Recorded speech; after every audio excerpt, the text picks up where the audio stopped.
एक तरफ यूपी में शंकराचार्य को लेकर छिड़ा विवाद अभी थमा भी नहीं था कि महाराष्ट्र के मालेगांव ने नई सियासी आग सुलगा दी है। विवाद की जड़ में है टीपू सुल्तान। एक फोटो लगी, हंगामा हुआ और देखते ही देखते सियासत की चिंगारी यूपी के गलियारों तक पहुंच गई। आखिर क्यों टीपू सुल्तान के नाम पर देश की राजनीति फिर से दोफाड़ हो गई है? चलिए जानते हैं इस रिपोर्ट में। महाराष्ट्र का मालेगांव, जहां म्यूनिसिपल कॉर्पोरेशन के डिप्टी मेयर के दफ्तर में लगी एक तस्वीर ने पूरे शहर का पारा चढ़ा दिया। जैसे ही दीवार पर टीपू सुल्तान की फोटो टंगी, विरोध के सुर बुलंद हो गए। कई संगठनों ने सड़क पर उतरने की चेतावनी दी तो प्रशासन के हाथ पांव फूल गए। तनाव इतना बढ़ा कि आखिरकार दबाव में उस तस्वीर को हटाना ही पड़ा।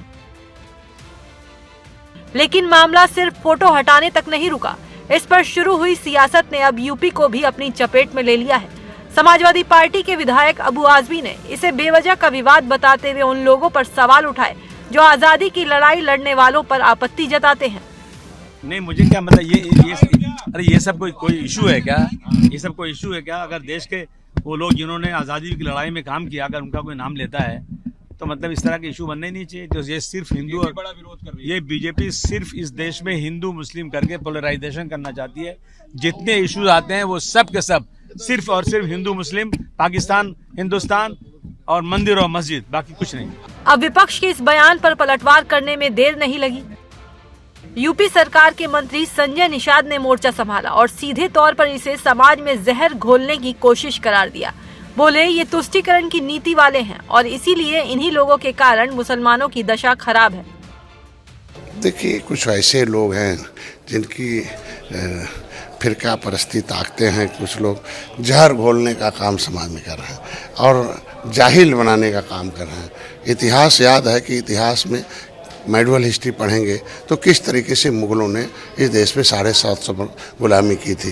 यहाँ की महिलाओं को लाद कर किस तरीके से उनको व्यभिचार में झोंका गया था, ये कौन नहीं जानता है। लूट कैसे हुई थी कौन नहीं जानता है। भारतीय संस्कृति को नष्टीकरण कौन नहीं जानता है।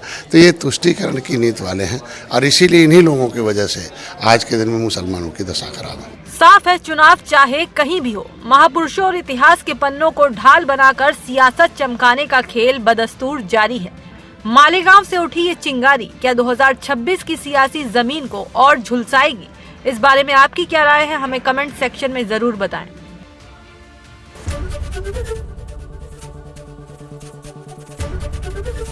एबीपी गंगा, खबर आपकी, जुबान आपकी।